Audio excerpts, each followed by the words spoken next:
Hey guys, welcome to our Russian seminar to kind of keep you clipping through during this week of cold and snow.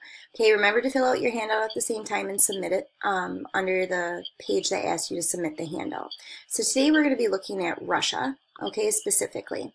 Okay, so if we think about Russia, Russia is the largest country in the world in terms of land. So it's the biggest country that we have, only in land, not in population. Russia is so large that it crosses 11 different time zones. So if you lived on the western side of Russia, let's say in St. Petersburg, you're going to be 11 hours different than a person living in Vladivostok, which is on the opposite side.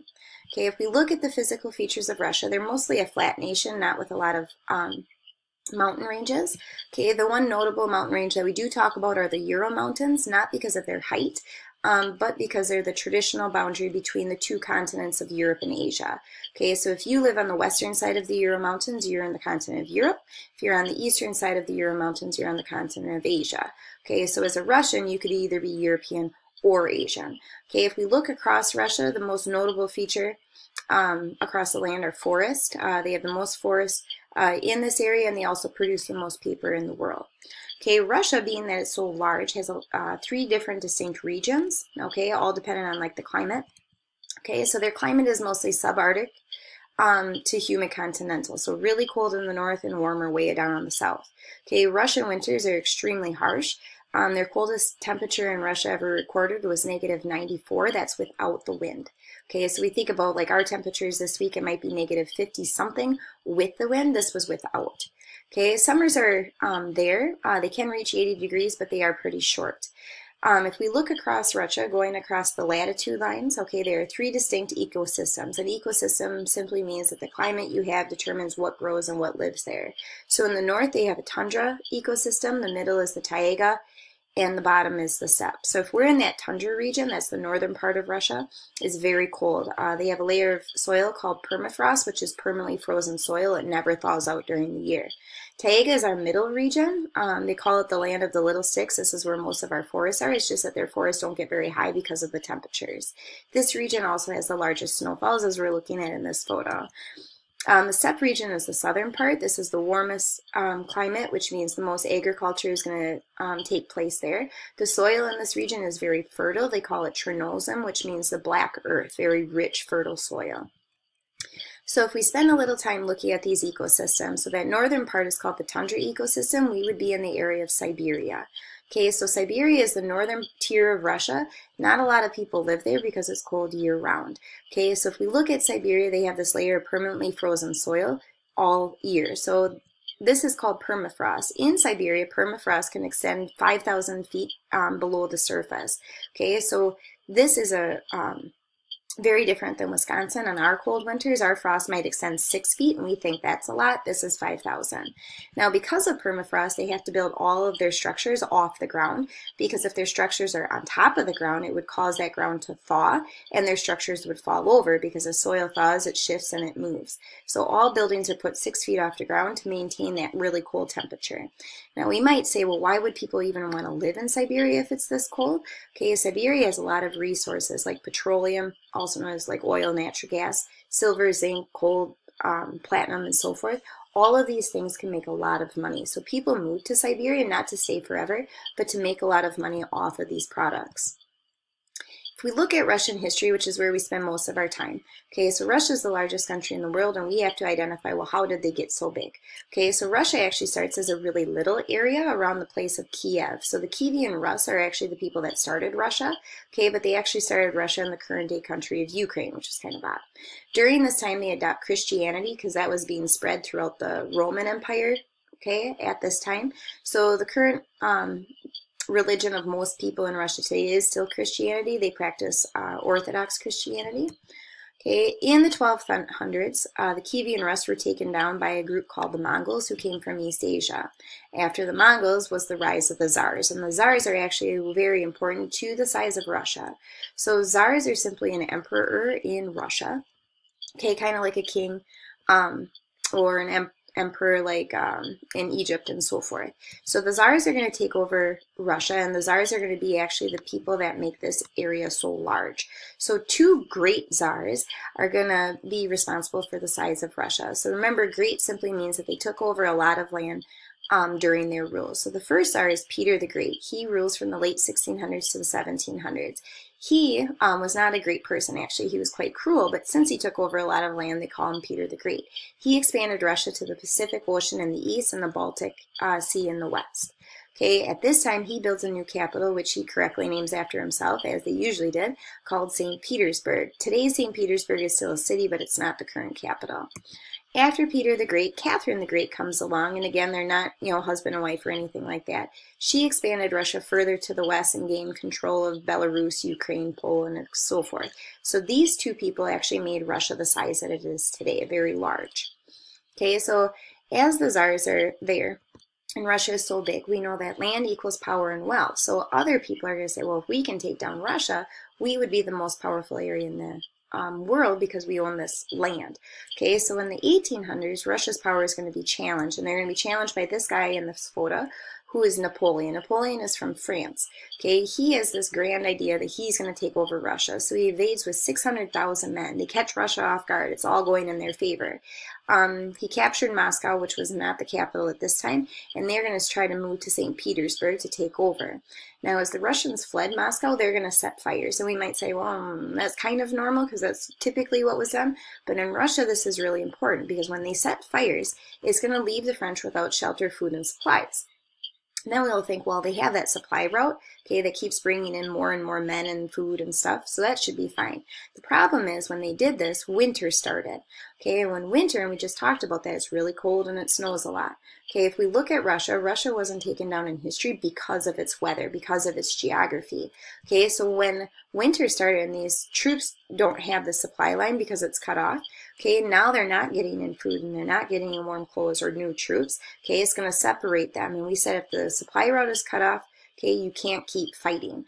Okay, so Napoleon was forced to retreat. He goes back to France with about 100,000 troops, but only 30,000 make it. And Russia is protected simply because of their winter. Okay, so after the French threat ended, okay, they're going to go back to their normal. Now, their normal at this time is a government type called feudalism. Okay, so this means that the Tsar has all the power and the nobles control the land and the peasants are going to do all the work. Now, the peasants, they're going to do all the work but not get paid very much for doing it. They also have no freedoms and no rights, okay, and so on. So we can see that the people in this time are going to be really poor and unhappy. A lot of peasants at this time were also considered serfs. So serfs are kind of like slaves, okay, but in slavery you're kind of stuck there, okay, forever unless your owner just, allows you to become free. Serfs, they have to work until they earn enough money to buy themselves out of serfdom. Okay, so a slight difference between the two. Okay, so we said that people are poor and unhappy. They have no rights. And we said, well, if that keeps on, eventually people will rebel. Okay, and this is where communism is going to become common. So during this time frame, Russia is going to enter World War I. So World War I is a war that takes place from 1914 to 1918. World War I is going to make this situation worse. So people have no money, no food, no rights, and now they're going to be asked to fight in the army, of which they were losing at this time. Okay, so this is the best time for a rebellion to take place because the government itself is paying attention to the war, not to the people themselves. So in February of 1917, a guy named Vladimir Lenin, this is this guy on the bottom, okay, he's going to be the leader of the Bolsheviks. The Bolsheviks are going to start a rebellion, a revolution. They're going to say, well, let's take down the government when they're not watching us. So they're going to storm the Winter Palace located in St. Petersburg where Tsar Nicholas II lived. Okay, so as they storm the Winter Palace in February of 1917, okay, the government is going to send out their troops. But remember, the troops' lives are just as bad as the people, so instead of stopping the riot, they're going to actually join the riot, and together everybody's going to go in and take down the government. So they're going to force Tsar Nicholas II to abdicate. Abdicate simply means to step down, but essentially they're going to kill him and his whole family at this time. Okay, so now we're going to say, okay, so the Bolsheviks, okay, they're going to lead this revolution. They took down the government, and now their new, not problem, but they have to figure out what type of government are they going to have. They don't want feudalism. They don't want a czar. What should we do? So they decided that they are going to base their government, okay, on this man. Okay, so this guy, his name is Karl Marx. Karl Marx was like a philosopher, a writer. He thought of ideas. He's not a fighter. Karl Marx came up with this concept known as communism. Okay, communism, if we look at Karl Marx terms, it was the belief that to be equal, land and business should be owned by people in common, which is where the word communism takes place.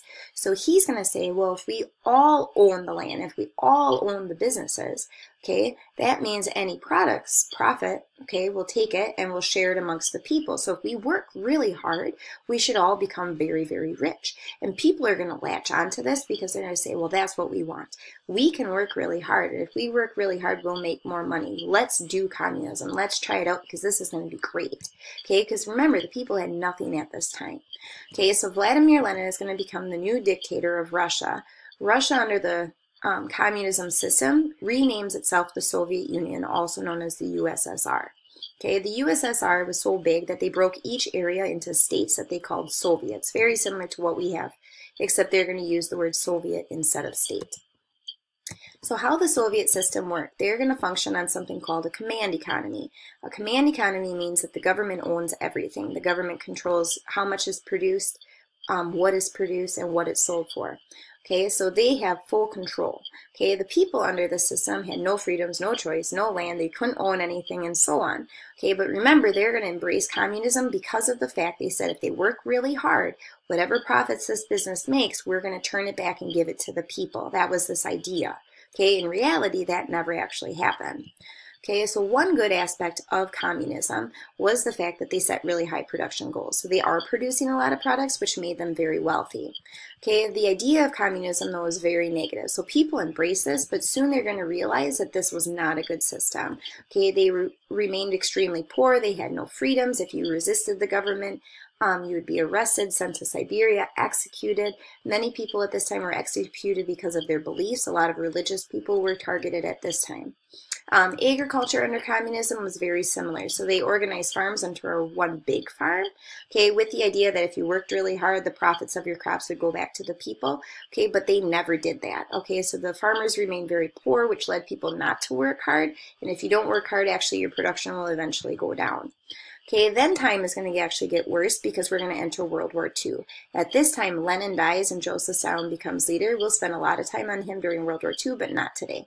Okay, so in World War II, Germany is going to invade the Soviet Union, but again, because of the Russian winter, their supplies are going to be cut off, and Hitler is going to be forced to retreat and surrender during this time.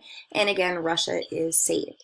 At the end of World War II, because the Soviets lost so many people, they were actually given more land. So all those areas off to the west, when we look at like Poland and Albania and so forth, were all given to the Soviet Union to make up for those lives lost.